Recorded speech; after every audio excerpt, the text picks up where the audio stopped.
Good morning, good afternoon, good evening, wherever you are in the world. Welcome to the Stardust Show, powered by Radio Wars World. I have the privilege of co-hosting the show tonight with a very dear friend, with somebody you really need to meet, and you have to have more of her in your life.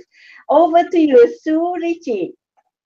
Hi, Marina. Thank you. It's really great to be here.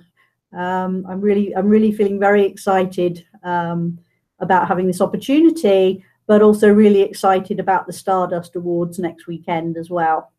So Over it to is you. that time of the year when we meet on the red carpet, we celebrate your genius and we see how much we can do together to help other people. So you've been a very successful um, businesswoman in your life, and you've been the owner of a direct marketing business before starting your ecstatic health in, I think it's back in 2014.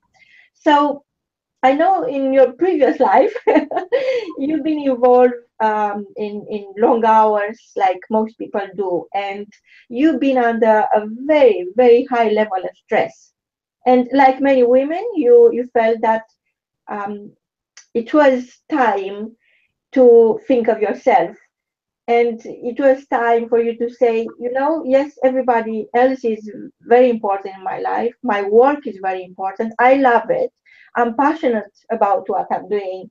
But things come now to a point where I have to find that fulfillment in my life, that happiness, that healthy feeling that I'm in the right place at the right time. So 6 years ago, something happened. What has happened, Sue?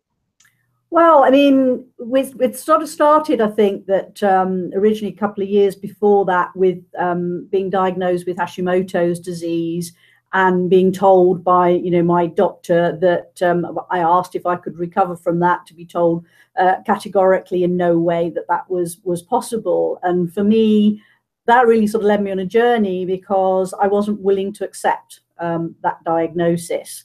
And I think it really was because I've always been an active person.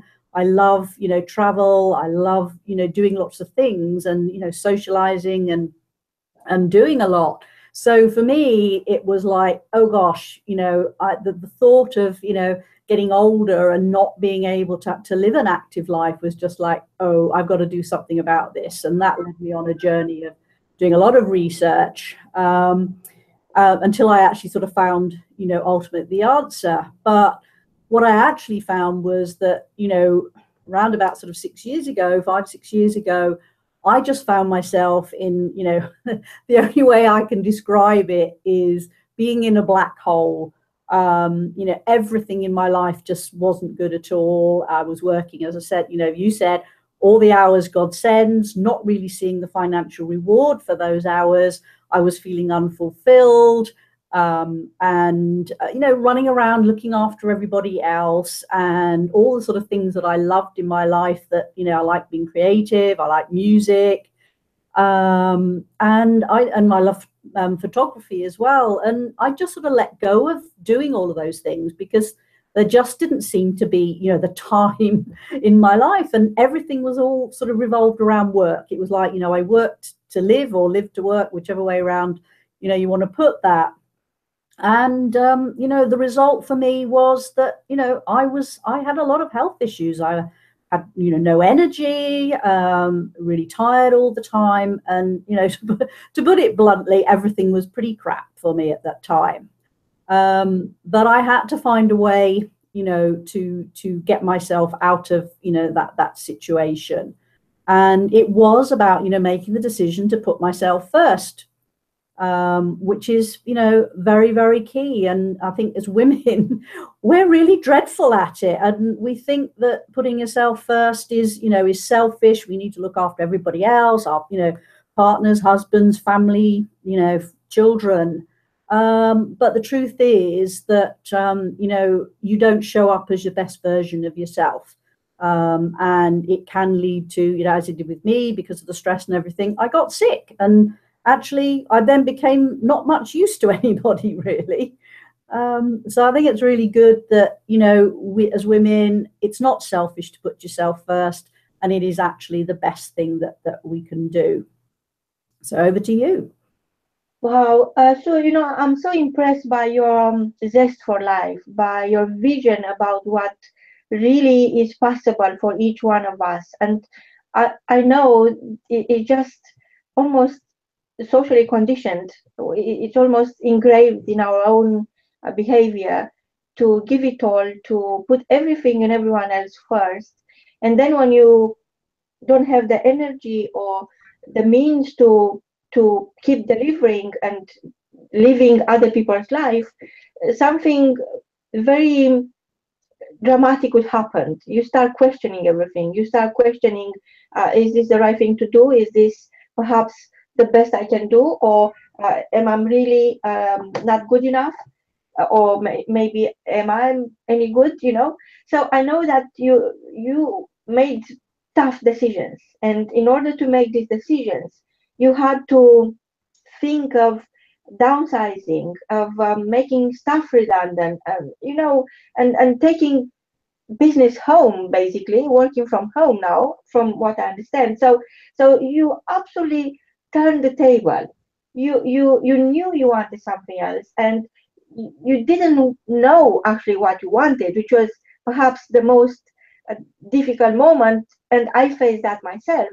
So a lot of our listeners are facing the same kind of moral issues and challenging decisions, and yet you have to move on. You really have to decide that I'm, like you said, I'm good to no one if I'm dead. So what were the top three challenges that you had to overcome, you had to face while making those changes? Over to you. Right. I think that probably the biggest decision actually was, I suppose, actually seeking and asking for help. And that was actually sort of an opportunity was given to me by somebody that knew a friend, to go to an event. And that was a really life-changing moment for me, because I was at this event and people were actually sharing about the negative voice in your head that, we all have. And actually, at the time, I didn't think that. I thought that I was the only person who had this negative voice in their head telling me that I wasn't good enough, and loads of other things. And it really was, such an eye opener for me, because I was sitting in the front row and I was listening to a lady telling her story, and there were tears literally just rolling down my cheeks as I listened to her tell her story. And it was like, for me, a light bulb moment in that was, oh my God, somebody else actually feels like me. Is that possible? I thought I was the only one who felt this, bad about myself. And but the big decision for me then was actually, I really wanted to do their program, and there was a big investment to be made. If I remember rightly, it was something like £2,500. And I had to make that investment at a time when I literally had, no money. And it resulted, you have that situation of, the heart going, I really need to do this. You really need to do, the head going, how can you do it? You haven't got any money. Thank God my heart won out, and I just got my credit card out and I paid for that program. And, I can say, quite categorically, I wouldn't be doing what I'm now, sitting here, had I not actually made that decision. And it was saying, you're worth it. And you need to do this, and to really listen to, what my heart was telling me I should be doing. So that was the sort of first decision. The second decision was really about the shrinking the business, and realizing that somewhere deep inside of me, I had this feeling that there was something else I needed to be doing, I should be doing. At that time, I didn't know what it would be. But making a decision to shrink the business was really difficult, and probably more difficult because I had to make staff redundant. and I felt terrible about doing that. So, because I think that a lot of it was about feeling that if I did this, I was actually going, I'd failed somehow. But, in hindsight now, I realized that I hadn't, it wasn't about failure at all. It was actually doing the right thing for me and not actually being concerned about how what I wanted to do for myself would actually affect other people. So it was a decision made just on what was absolutely right for me at the time. And I think the amazing thing for me was that, I made that decision. I shrunk the business. I brought it back home. And, the people that I was employing, they found jobs very quickly. So all my worries about that were totally unfounded. And in that year, actually, I made more money in my business than I had done for probably, 3 years or so. But it also meant that I invested time for myself. I took a lot of time out, and I, focused on me and healing my body. And it was absolutely the right thing to do, not least because, out of my illness, and all of the struggles of that, which I now see as a total gift, because, it's led me now to be able to help other people who find themselves in similar situations of being stuck, not really feeling that, where they're living is in the right place. And unfortunately, I think the truth is that when we're not living in true alignment with who we are and, what we should be doing, we do get sick, and also get stuck because we're always listening to what everybody else is telling us. And whilst family and friends are, they're lovely and they always have our best interests at heart, they do try and keep us very safe and secure. But sometimes we really have to step out of that and take a risk and just follow our hearts. Over to you. Wow. I know it's been a very painful transformational change, because you had to decide not only on your own life and health and what is a priority, what is actually determining the level of well-being you allow in your life, but you had to start doing research, and while doing research into your own health, then you start discovering that gut health is one of the most vital elements, and it's almost like people cannot see the elephant in a room. And surely I didn't see it before I met you. I only think better and deeper, and I'm conscious about what is is happening in my body. I'm aging. I'm 56 now, so it is really helping me what you are teaching. But I also know that there are younger people who are in their late 30s, for example, and they lost their mojo. They feel tired, they feel exhausted, they experience this lack of energy, and their well-being is challenged at the time. And perhaps they're not even aware of what is happening, because I remember thinking that I'm invincible. I've been very, very healthy until my 50s. I was really, really never been sick. I occasionally had something, but it was just, false alarm decades back. But I've been always very healthy. So when the aging process starts, perhaps the aging process starts at birth, it's very hard to keep up with what's happening. But what I notice, and I hear this a lot, is that the younger generation, the people who should be at the peak of their health and well-being, they they are facing a different kind of aging. Maybe they mature too young. What is your view on what is happening with younger generation, with people who should be in full swing right now, and yet they experience lack of energy and they don't necessarily understand what's happening to them? I think the real problem really is, and I think it's sad actually, because the way we've been eating and the way diets have changed over the last 30 to 40 years has been immense. And, we're really actually going through the biggest nutritional experiment since the 1950s at the moment.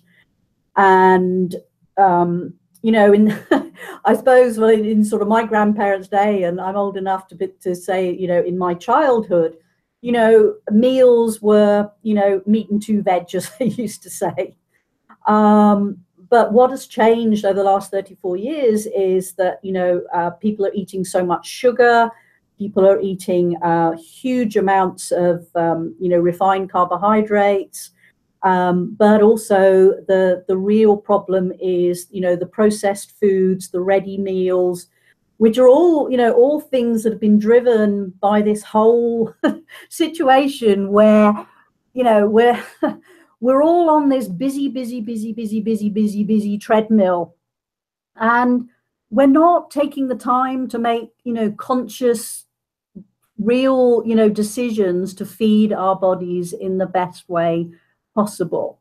And I know there's so many things out there, so many differing views on things, which does confuse people.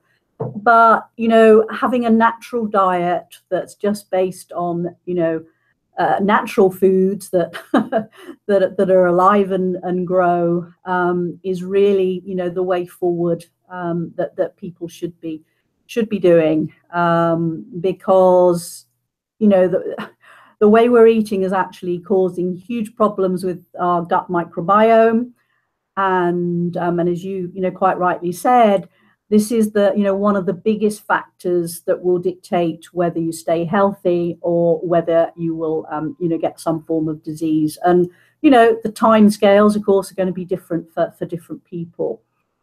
But I'm seeing so many young people, particularly young women, who even in their early 20s are struggling with autoimmune diseases. And autoimmune diseases have their root cause in gut health. And there is a way to recover by actually changing the way you eat, but also getting your gut microbiome really sorted and rebalanced, and starting that process to really get healthy again. Wow, I was thinking that through your journey, you not only managed to publish a couple of books, and you've been in 2017 you received the Authors Awards 2017 for your book Love Your Gut: The Practical Guide to Sustainable Weight Loss. From that point on, you make massive contributions to everywhere you go. You speak on stage, you meet people, you meet women, you help understand that vitality is one precious element that you have to take care of. And you are part of the amazing team who wrote the book together, the Book of Inspiration. What do you think are we as humans in general understanding the wrong way? What do you think is the myth that is allowing us to make mistakes, not mistakes, but mistakes? And what can we avoid doing? What are we doing wrong? And we could address that straight away. I think that what we're doing wrong is we've got caught up in really living our lives in this fast lane that is so fast that we never have time to just sit quiet, take time to reflect, But I think more importantly is actually listening to what our inner voice is telling us, our true self is telling us. And for me, one of the biggest things on my journey was the fact that I took time out to get quiet, and by doing that, I was able to listen to my inner voice, my higher self, intuition, whatever, however you want to call it, which has some really amazing things to tell you. If you just get quiet enough to be able to hear what it's actually saying. And what I've learned so much is that we have the answers. We have the answers inside us. But the problem is we feel that actually everything is outside of us, and we're always chasing, time and things, and trying to find the things, outside. And I think, the big thing is, everybody's chasing the material world, and, I'll be happy when I have, this big house, when I have this lovely car, when I have this, when I have that. But the truth is that those don't bring you happiness. And it is actually, enjoying the simple things in life of just being and, allowing yourself to be, I suppose, is what I'm trying to say. And making time for you. So much as women, we just never make time for ourselves. We just have to be, doing everything for everybody else. But at the end of the day, it's actually not good for our health or our well-being. And health is not just physical body. It's not just mind. It's actually, mind, body, and spirit all working together and coming together in the correct way, so that everything supports each other. So when I'm thinking of your passion, because you are a woman on a mission, I can't help by being so humbled and thinking, oh my God, you are helping so many people, and you are very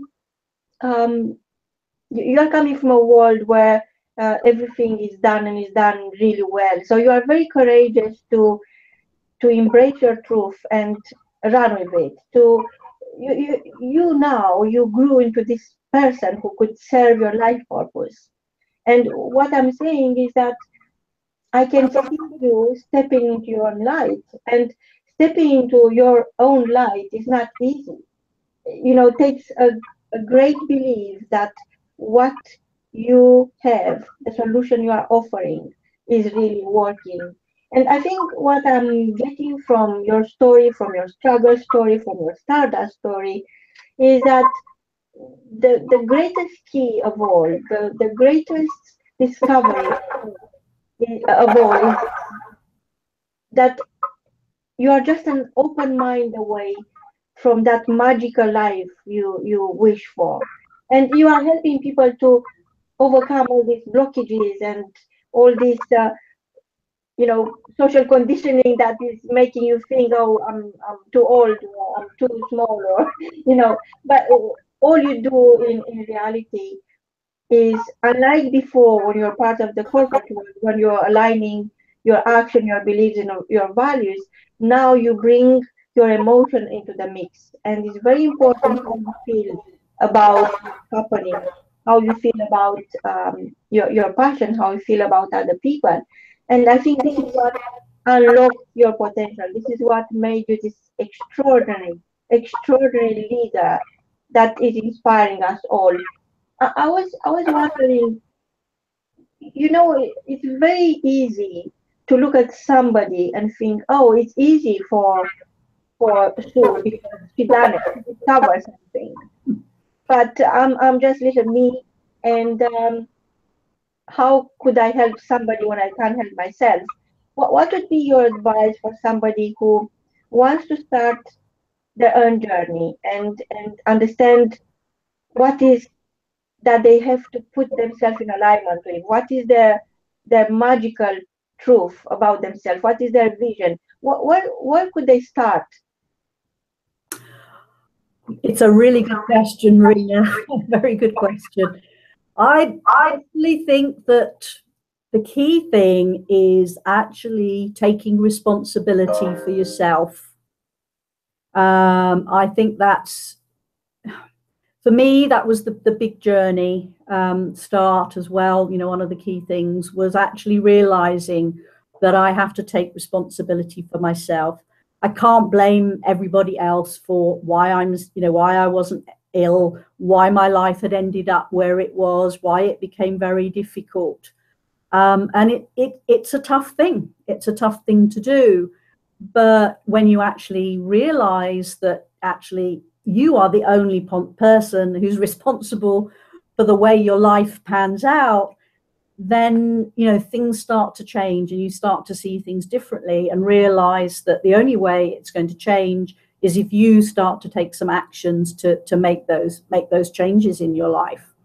So you are saying that you at first you reevaluate your situation, and then the next thing you do is open your mind and see what the things you unlearn, make room for new things, and you could learn new things, and usually it's about yourself. But this again will lead you to make major changes in your life, and that will impact your behavior. That will the simple fact that you decide that you are important, that you matter, that it is important to take care of yourself, to put yourself first, which is not a selfish act of random act, is perhaps the one responsibility that you have morally, to take care of yourself, of your own health. And then, of course, when you realize that at the end of the day, you are as good as your own care for yourself is, and your body and your mind are going to take you as far as you want them to take you, then perhaps that personal growth, that personal development journey is evolving you. It's giving you the chance to see who you truly are. And once you see who you truly are, you see that loving yourself is not really that hard. It's just something we never been taught in school. So it's time to learn how to love yourself. So what would be your advice on for somebody who would love to know more about themselves? They don't know where to start, but they could start with loving yourself. How can you love yourself? Very good question. I think the biggest thing is about awareness, and I think that I suppose you have to come back to that that negative voice that tells you all those dreadful things about yourself. You're not good enough. You're ugly. You can't communicate. Everybody has these, and the problem with them is that if you listen to them, you really limit yourself and you keep yourself safe and small. And it means that there's all those things that you feel perhaps that you could be doing in life, so that you can perhaps be paying back more and helping other people. And maybe there's something deep inside you that you feel that you really would love to do, but this negative voice says, oh, you won't be able to do that, you can't do that, you're not good enough, you'll never be able to manage that, you're not good at learning, all of these things. And you have to, I think the first thing is to become aware of that chatter and realize that it's not you. That is one of the biggest things. And once you start to become aware of it, you can then start talking back to it and saying, thank you, but I really don't need to listen to that. I'm going to be fine. I'm amazing. And things like waking up every morning, and truthfully, I still do this for myself, because we can never totally get rid of that negative voice. So when things are not going quite so well, it'll have lovely fun to actually tell you that, well, I told you so, if you did this, this would happen. And one thing I still do every morning when I wake up is I tell myself how amazing and wonderful I am. on a regular basis. And, practicing that is a really great way, to start to shift those things where you're stuck in that really negative position. Because, we are all wonderful and superb just as we are. And, everybody is amazing, and everybody has potential inside them to do amazing things in the world. It's just that we have to, I suppose it's about that, feel the fear, because we do have those fears, and feel the fear and do it anyway. And I think for me, it's like thinking about where you might be in 20 or 30 years time. And, you're sitting there in, 30 years time, 20 years time, reflecting back on your life. And, do you want to actually sit there and go, well, I wish I'd done this. I wish I'd done that. Why didn't I do that? Why didn't I do this? And, in a sense, that's what keeps me going, because, I don't want to be in that situation where I, have those regrets that I didn't do things. And I, really encourage people to, you are wonderful just as you are. You do need to love yourself, but it takes, in a sense, it takes training, because it's about, keep on reaffirming that to yourself, to keep that, up the top of your mind all the time, that you are wonderful. Over to you. So you are. So I can't wait to meet you on the red carpet again. We are there to celebrate human spirit, to celebrate kindness, and celebrate life. It's so easy to forget that we are here for limited time, for less than we think. Time is flying. And I remember I was with a friend of mine years back, and we were celebrating her 80. I think she was 83, yeah, at the time. Wow. So I was keep waiting for somebody else to come, and we were the only one in the room, and she had this beautiful cake and all the, birthday ornaments, and it was so beautiful, full of flowers. So I was a bit, after 2 hours or so, I asked her, so where is everybody? And she said, you know what? Everybody is gone. Oh. So I was very young at the time. I was 18. So I wasn't sure I got that right. I said, when you look back, what do you see? I mean, 83, this is amazing. It's such an amazing win. Only thinking that somebody is 83, and at the time she started learning Japanese, and she was taking always, she was my inspiration. She was learning something new all the time. And she said, 3 seconds. When I look back, it's 3 seconds. My life of 83 years is 3 seconds. And so since I'm keep thinking, if 83 years means 3 seconds, how much I got left? So if it's a second or half a second, whatever it is, I have to give myself the gift of love. And you cannot really love anyone unless you love yourself. You cannot really be kind to anyone unless you are kind to yourself.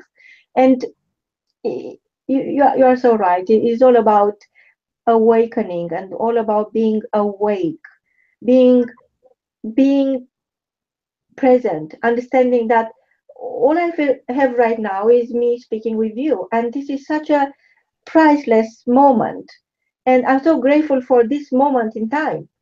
And I don't think of the past, I don't think of the future, I can't think of anything else, because I learned to live in the moment, but took me decades.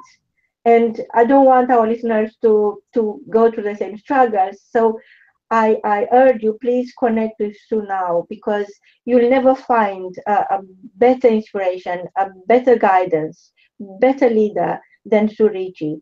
Richie, I can't wait to see you on the red carpet. I can't wait to share that stardust, galactic stardust hug again. And what is your key message before we say goodbye to our listeners?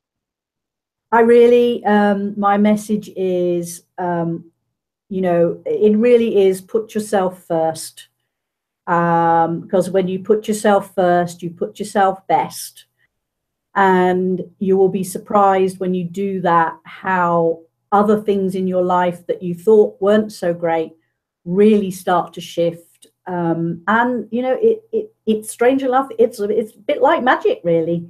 So yeah, put yourself first, because you're worth it.